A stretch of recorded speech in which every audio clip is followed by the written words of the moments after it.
Vijayawada university మంచి భవిష్యత్తు కోసం తెలుగు విద్యార్థులు ఇష్టపడే university. Call 9059052378 9059052379. Hi, welcome to iDream. Ajith movie వస్తుందంటే తమిళ ప్రేక్షకులకే కాదు, తెలుగు వాళ్ళకు కూడా చాలా ఆసక్తిగా ఉంటుంది. అంత ఫ్యాన్ బేస్ ఆయనకి ఇక్కడ ఉంది. తాజాగా అజిత్ నుండి గుడ్ బ్యాడ్ అగ్లీ అనే మూవీ వచ్చింది. ఈ సినిమా ఎలా ఉందో ఫిల్మ్ క్రిటిక్ శ్రీనివాస్ గారిని అడిగి తెలుసుకుందాం. హాయ్ శ్రీనివాస్ గారు, నమస్తే. హలో అండి. Sir, Good Bad Ugly Ajith నుంచి వచ్చిన సినిమా. యాక్చువల్గా ఈ సినిమా టీజర్ ట్రైలర్ వచ్చినప్పుడు ఫ్యాన్స్ అంతా పూర్ణకాలతో ఊగిపోయారు.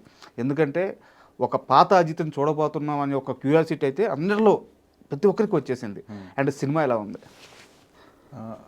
ఫిల్మ్ చాలా వెరైటీగా ఉందండి. అంటే మనం రెగ్యులర్గా చూసే మూవీస్ అన్నిటికీ కూడా totally different flip side of regular movies అని చెప్పొచ్చు. ఓకే. అంటే ఇప్పటిదాకా వచ్చిన మూవీస్ అన్నీ ఒక హెడ్స్ అంటే ఇది ఒక టైల్స్, అంత flip side of the movie అనమాట. అంటే లైక్ ఇది ఒక ఏవి ఆఫ్ ద స్టార్ అని చెప్పొచ్చు. అంటే అజిత్ అనే ఒక స్టార్కి ఎంతైతే ఫ్యాన్ బేస్ ఉందో ఆ ఫ్యాన్ బేస్కి ఈ అజిత్ అనే హీరోకి సంబంధించిన ఒక ఏవి వేసామనుకోండి, ఆయన ఇప్పటిదాకా చేసిన సినిమాలన్నింటిలోంచి బెస్ట్ షార్ట్స్ అన్ని కలిపి ఒక ఏవి తయారు చేస్తారు కదా జనరల్గా. సో అలాంటి షార్ట్స్ అన్ని కలిపి ఈ సినిమాలో పెట్టి ఆ ఫ్యాన్స్ని సాటిస్ఫై చేయడం అనే ఒక ప్రైమరీ ఆస్పెక్ట్ తోటి సినిమా తీశారు. దాంతోపాటు దాన్ని సెంట్రల్ పాయింట్గా పెట్టుకొని దానికి ఫ్రంట్ బ్యాక్ స్టోరీ రాసుకొని ఎక్స్టెండ్ చేశారు. So the main central point of the movies to satisfy the core fan base of the star. Okay. And మీరు ఫ్యాన్స్ కోసం సినిమా తీశారని చెప్పి అంటున్నారు. సినిమా తీసిన డైరెక్టర్ కూడా అజిత్కి big fan. Okay, nice. Ravichandran. And చాలా సినిమాల రెఫరెన్స్లు ఈ సినిమాలో చూపించారని చెప్పి చెప్తున్నారు అన్నమాట. గ్లిమ్సెస్గా, లెంతీ ఉండవు, గ్లిమ్సెస్గా, జస్ట్ రెఫరెన్సెస్. అండ్ వాలీ సినిమా రెఫరెన్స్ కనిపిస్తుంది, అండ్ గ్యాంబ్లర్ రెఫరెన్స్ కనిపిస్తుంది. సో ఇన్ని రెఫరెన్స్లు పెట్టి ఒక కథను క్రియేట్ చేసి అందులో హీరో పాత్రను ఇరికించాల్సిన అవసరం ఏమొచ్చింది? అంటే ఫ్యాన్స్కి ఒక ట్రీట్ ఇవ్వడానికే ఈ సినిమా తీశారా? తను కొంచెము డీప్ స్టోరీ ఉన్న సినిమాలు చేస్తున్నారు అజిత్. అంటే ఆయన ఏజ్ పరంగా, ఆయన థాట్ పరంగా డీప్ స్టోరీ ఎక్కువ ఉండి యాక్షన్ తక్కువ ఉండి కొంచెం ఆ కైండ్ ఆఫ్ రోల్స్ చేస్తున్నారు. కానీ ఫ్యాన్స్కి ఏంటంటే ఆయనని యాక్షన్గా చూడాలని, ఆయన ఒక సూపర్ హీరో లాగా జంపింగ్స్, ఫైట్స్, గన్స్, బుల్లెట్స్ ఇలా చూడాలని కూడా ఉంటుంది కదా. ఎవరైతే ఆ కైండ్ ఆఫ్ హంగర్లో ఉన్న ఫ్యాన్స్ కోసము ఈ సినిమాని ప్రాపర్గా డెలివరీ చేశారు. కమర్షియల్గా కూడా మంచి రెవెన్యూ జనరేట్ చేస్తుంది. బికాస్ ఇక్కడ మనకి పవన్ కళ్యాణ్ గారికి ఎంత ఫ్యాన్ బేస్ ఉందో అక్కడ ఆ స్టార్కి కూడా అంత ఫ్యాన్ బేస్ ఉంది కాబట్టి ఆ ఫ్యాన్ బేస్ ఆ స్టార్ని ఇలా చూడాలని కోరుకుంటున్నారు కాబట్టి ఫ్యాన్స్కి ఏం కావాలో అది ఇచ్చారు పర్ఫెక్ట్గా. ఓకే. అండ్ మీరు అడిగిన క్వశ్చన్ నేను ఇంకాస్త ఎక్స్టెన్షన్ చేస్తున్నాను. గత కొన్నేళ్ళుగా చూసుకున్నట్టయితే అజిత్ ఫ్యాన్స్ కోరుకుంటున్న సినిమాలు అజిత్ గారు చేయట్లేదు. కరెక్ట్, అదే అండి. వాళ్ళకి ఈ సినిమా ఒక పండగ లాంటిదని మాత్రం చెప్పుకోవచ్చు. అవును, అదే రేంజ్లో ఉందా? అవును అవును అవును. అంటే యూత్ ఆస్పెక్ట్స్ చాలా ఉన్నాయి సినిమాలో. యూత్కి అంటే ఇప్పుడు మనము అజిత్ గారిని చూస్తున్న పాత ప్రేమరేఖ లాంటి సినిమాల నుంచి కూడా we have been watching him grow as a star. అంటే మనం ఒక నార్మల్ ఎంట్రీ తీసుకొని ఒక యాక్టర్గా మనం చూసాము, అక్కడి నుంచి మెల్లిమెల్లిగా ఒక స్టార్గా ఎదగడము, స్టెప్ బై స్టెప్ ఆ గ్రోత్ అంతా చూసాము మనం. కానీ ఇప్పుడు వచ్చిన జనరేషన్, అంటే ఆఫ్టర్ 2000 పుట్టిన జనరేషన్ ఎవరైతున్నారో వాళ్ళు అజిత్ ఆల్రెడీ స్టార్ అని వాళ్ళందరి మైండ్లో నోటెడ్. అవును.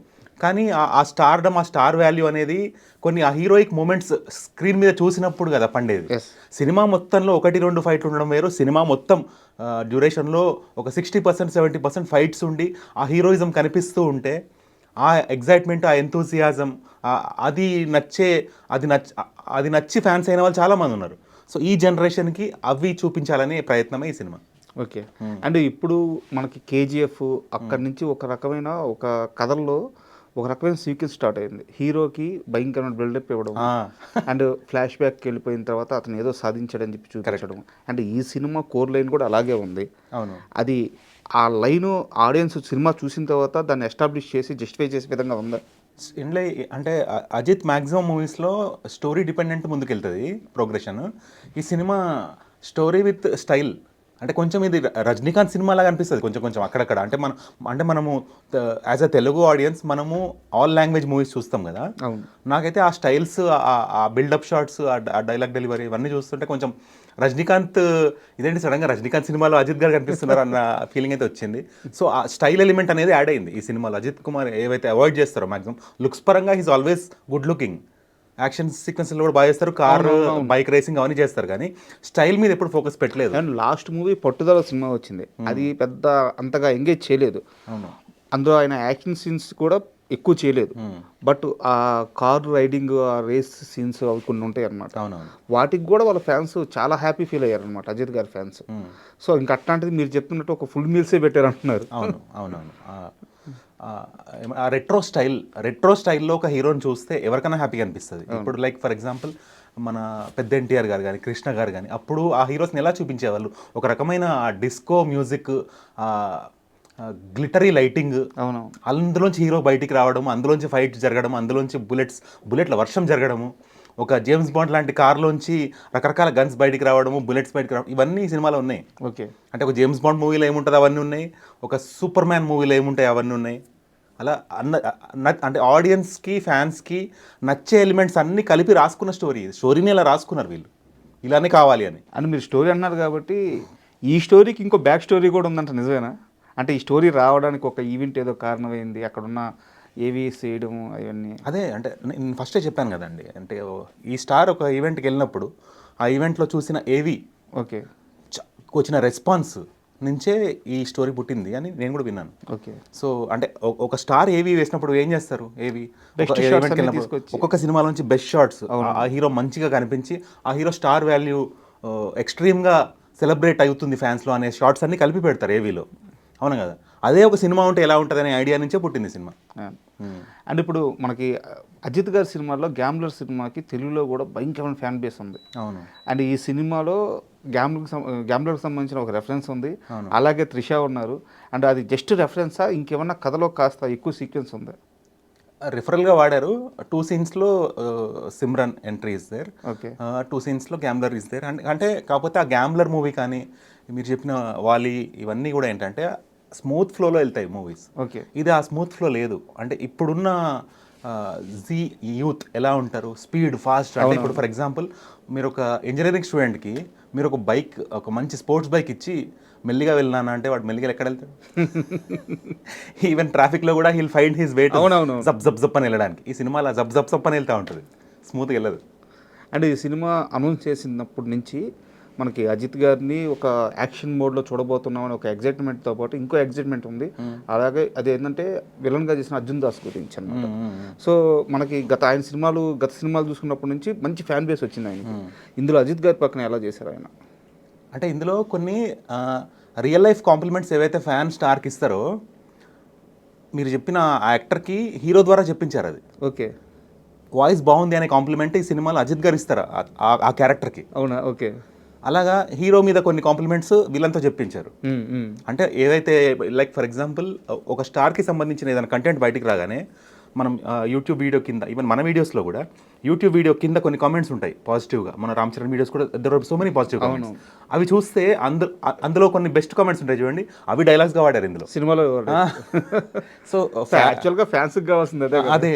అంటే ఏదైతే వింటే వీళ్ళకి సెలబ్రేట్ అవుతారో ఆ సెలబ్రేషన్ని డైలాగ్స్ పరంగా, సీన్స్ పరంగా, మూమెంట్స్ పరంగా, షార్ట్స్ పరంగా అన్ని విధంగా సాటిస్ఫై చేయడానికి ట్రై చేస్తారు. అండ్ ఇలాంటి ఒక యాక్షన్ సీక్వెన్స్ ఎక్కువ ఉన్న సినిమాలకి ఏంటంటే బీజిఎం అనేది చాలా ఇంపార్టెంట్.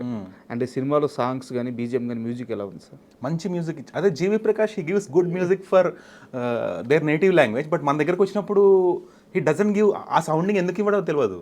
ఓకే. తెలుగులో he gives very soft sober music. అక్కడ వచ్చేసి మాస్, ఒక సపరేట్ సౌండింగ్ ఉంటుంది ఆయన తమిళ సినిమాలకు చేసేటప్పుడు, ఆ మాస్ పల్స్ పట్టుకోవడం. అదే కదా.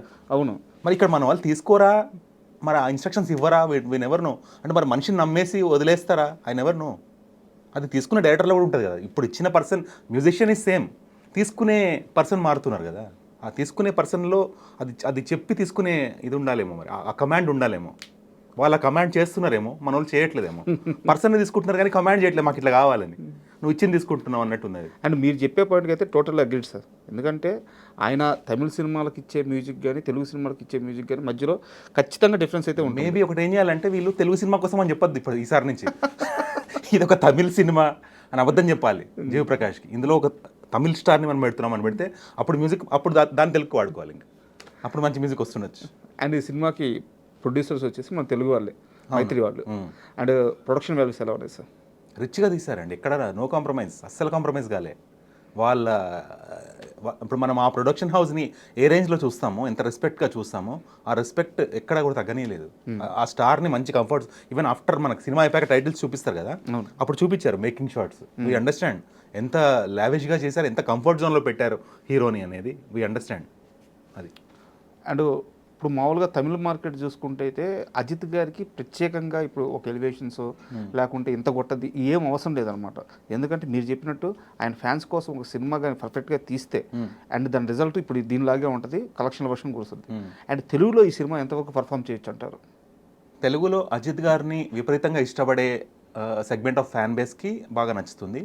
కానీ అజిత్ మూవీస్ని ఒక మంచి ఫ్లోలో ఉండే స్టోరీగా మనం రిసీవ్ చేసుకున్న ఆడియన్స్ ఎవరైతే ఉంటారో వాళ్ళు కొంచెం డిస్కనెక్ట్ అవ్వచ్చు. ఇదేంటి అజిత్ రెగ్యులర్ మూవీ ప్యాటర్న్లో ఇది లేదేంటి అనే ఆ చిన్న చివుక్కుమంటుంది ఒక్కసారి. కానీ కొంచెం ఒక 10-15 half an hour of the movie okay fine, ఈ సినిమా ఇలా ఉంది అని మనం యాక్సెప్ట్ చేయడం స్టార్ట్ చేస్తాం. ఓకే. అండ్ అజిత్ గారు, అర్జున్ దాస్ గారు వీళ్ళు కాకుండా ఇంక ఈ సినిమాలో సర్ప్రైజింగ్ ఎలిమెంట్ అంటే బాగా చేసిన యాక్టర్స్ అంటే ఇంకెవరు చెప్తారు? స్క్రీన్ మీద మోస్ట్ ఆఫ్ ది టైమ్ అంటే almost 50-60% of the screen time we see Ajith garu. Okay. ఒక 25-30% we see Arjun Das. Remaining 10%లోనే హీరోయిన్ ఇంకా మిగిలిన క్యారెక్టర్స్ ఉన్నారు. So most of the time we see Ajith only. కొన్ని అంటే ఒక సీన్ చెప్తాను నేను, అది రివిలేషన్ అనుకున్నా పర్లేదు. తిన ఫోటో పంపిమని అడుగుతాడు విలన్, ఫేస్ టు ఫేస్ చూసుకొని ఉండవు కానీ ఎవరో వచ్చి డిస్టర్బ్ చేస్తున్నారని తెలుసు. ఇంటర్నేషనల్ మాఫియాలో ఎవరో వచ్చి డిస్టర్బ్ చేస్తున్నారని తెలుసు. వాడి ఫోటో ఒకసారి పంపి అంటే ఈ విలన్ అసిస్టెంట్ వాట్సాప్లో పంపిస్తాడు అజిత్ ఫోటో. ఓకే. ఆ ఫోటోని విలన్ ఏం చేస్తారంటే వీళ్ళకి మాఫియా గ్రూప్ ఉంటుంది, international WhatsApp group for a mafia. Okay. Okay. అది గ్రూప్లో ఫోటో పెట్టి ఎవరికైనా ఇతను తెలుసా అనగానే ఆ గ్రూప్లో ఉన్న మాఫియా అందరూ లెఫ్ట్ వెళ్ళిపోతుంటారు గ్రూప్లోకి వెళ్ళి. ఇలాంటి వెరైటీ షాట్స్ ఉన్నాయి సినిమాలో. అండ్ ఏఐ టెక్నాలజీని కూడా ఇందులో వాడారు. ఏంటి ఒక సీన్లో హీరోని కన్విన్స్ చేయడానికి విలన్ ట్రై చేస్తుంటాడు. ఏమని వాళ్ళ కొడుకుని జైల్లో వదిలేస్తారని వైఫ్తో కాల్ చేపియాలి. కానీ అది ఏఐ ద్వారా వాళ్ళ వైఫ్ వాయిస్ని మార్ఫ్ చేసి వినిపిస్తారు. ఆ వాయిస్ ఏంటంటే చాలా ప్రేమ మాడుతుంటుంది హస్బెండ్ తోటి. కానీ మనకు ముందే ఆడియన్స్కి ముందే చూపించేస్తారు హస్బెండ్కి వైఫ్ పడదు సినిమాలో, కొంచెం రఫ్గా మాడుతుంటారు. అది తెలిసిపోద్ది తనకి ఏఐ అని. దానికి తను ఇచ్చే రియాక్షన్స్ బాగుంటాయి, కొన్ని బాగున్నాయి ఇట్లాంటివి. అండ్ ఇప్పుడు అడగబోయే క్వశ్చన్ ఏంటంటే కొంచెం ఫ్యాన్స్కి నచ్చకపోవచ్చు, బట్ వాస్తవానికి వచ్చేసి మనకి లాస్ట్ మూవీ పట్టుదల విషయంలో ఆ మూవీ చూస్తున్నప్పుడు అజిత్ గారి వయసు పైన పడినట్టు కొన్ని చోట్ల అనిపించింది. అండ్ ఆయన చాలా సీరియస్గా కూడా లేదు ఆ సినిమా విషయంలో. మరి ఏం జరిగిందో బ్యాక్ ఎండ్లో మనకు తెలియదు. ఈ సినిమాలో యాక్షన్ సీక్వెన్స్లు చేసేటప్పుడు కానీ ఆయన లుక్ కానీ పర్ఫార్మెన్స్ కానీ మనం ఒక పాత అజిత్ని చూడొచ్చా? అంటే మనము ఒక యాక్టర్ పర్ఫామ్ చేస్తున్నప్పుడు ఎప్పుడు కూడా ఏ యాక్టర్ అయినా కూడా మనకు నచ్చిన యాక్టర్ అయినా నచ్చని యాక్టర్ అయినా ఒక యాక్టర్ పర్ఫామ్ చేస్తున్నప్పుడు మన అటెన్షన్ వాళ్ళ ఫేస్ ఎక్స్ప్రెషన్ మీదే ఉంటుంది ఖచ్చితంగా, క్లోజ్అప్స్ ఉన్నప్పుడు అయితే అట్లీస్ట్. అందులో we can understand weather the actor is happily doing this particular thing, అతను ఇష్టంతో ఎంజాయ్ చేస్తున్నారా లేదా డైరెక్టర్ కోసం ఇంకా ఒప్పుకున్నాం రా బాబు చేసి తీరాలన్నట్టు చేస్తున్నారా అనేది ఆడియన్స్కి తెలిసిపోతుంది. అంత ఇదేం లేదు కదా, ఎన్ని సినిమాలు చూస్తున్నాం కదా, తెలిసిపోతుంది. క్రిటిక్స్ అనే కాదు, జనరల్ ఆడియన్స్కి కూడా తెలిసిపోతుంది whether the actor is performing on screen happily or he's being forced to do that. So మీరన్న సినిమాలో కొంచెం ఆ ఫోర్స్డ్ యాక్టింగ్ ఉంది. ఈ సినిమాలో he's from start to end he's happily doing everything. Super. తన కాస్ట్యూమ్స్ చాలా బాగున్నాయి actually. It's been a while since we have seen Ajith like this in a movie. And అంటే ఈ క్వశ్చన్ ఎందుకు అడగాల్సి వచ్చిందంటే మనకు తెలుగులో కూడా ఇందాక మనం మాట్లాడుకున్నట్టు అజిత్ గారికి భయంకరమైన ఫ్యాన్ బేస్ ఉంది. So one of the fan నా ఫ్రెండ్ అనమాట. సో తను పట్టుదల మూవీ చూసి చాలా ఫీల్ అయ్యాడు. మా ఓడికి క్రేజ్ ఉందరా, భయంకరమైన క్రేజ్ ఉంది, బట్ సినిమాని లైట్ తీసుకుంటున్నాడు, ఇష్టంగా యాక్ట్ చేయట్లేదు, నాకు తెలిసిపోతుంది ఫ్యాన్ కాబట్టి మా వాడు ఎక్స్ప్రెషన్ ఎక్కడ ఇష్టంగా చేస్తున్నాడు, ఎక్కడ ఇష్టం లేకుండా చేస్తున్నాడు, ఇంకా ఆల్మోస్ట్ మా వాడు సినిమాలు వదిలేసినట్టే అని చెప్పి చాలా బాధపడ్డాడు అనమాట. అంటే అలాంటి వాళ్ళు అందరూ ఇప్పుడు మీరు చెప్తున్న దాన్ని బట్టి చూస్తే చాలా హ్యాపీ ఫీల్ అవుతారు. కరెక్ట్. అలా ఎవరైతే ఆ సినిమాలో ఫీల్ అయ్యారో they will find lot of satisfaction in this movie. And ఫైనల్గా ఈ సినిమా గుడ్ బ్యాడ్ అగ్లీ దీని రీచబుల్ పాయింట్ అంటే ఏం చెప్తారు సినిమా మొత్తం మీద? ఇదే అండి పర్ఫెక్ట్ సెలబ్రేషన్ ఆఫ్ అజిత్. అంటే ఇన్ని రోజులు ఆయన కెరీర్లో చేసిన బెస్ట్ షాట్స్ అన్నీ ఒక సినిమాలో చూసుకుంటూ ఆయనని మనం ఇంకా దీని తర్వాత వచ్చే సినిమా ఎఫెక్ట్ అవుతుంది నాకు తెలిసి. ఇప్పుడు ఈ సినిమా బాగుంది కానీ ఓకే దీని తర్వాత వచ్చే సినిమా మళ్ళీ దీంతో కంపేర్ అవుతుంది కదా, ఇన్ని లుక్స్ ఇన్ని గెటప్స్ పాసిబుల్ కాదు మళ్ళీ, అది మళ్ళీ డ్రాప్ అవ్వచ్చు. సో ఫ్యాన్స్ మాత్రం ఎట్టి పరిస్థితుల్లో మిస్ అవ్వకూడదు అంట. As of date this is the best treat to enjoy and celebrate Ajith Kumar on screen like anything. Demigod లాగా ఫీల్ అవుతారు కదా ఫ్యాన్స్, ఆ డెమిగాడ్ అనే దాన్ని పర్ఫెక్ట్గా చూపించారనమాట సినిమా. అండ్ థ్యాంక్ యూ సార్, మరో మంచి సినిమా రివ్యూతో మళ్ళీ కలుసుకుందాం. Thank you.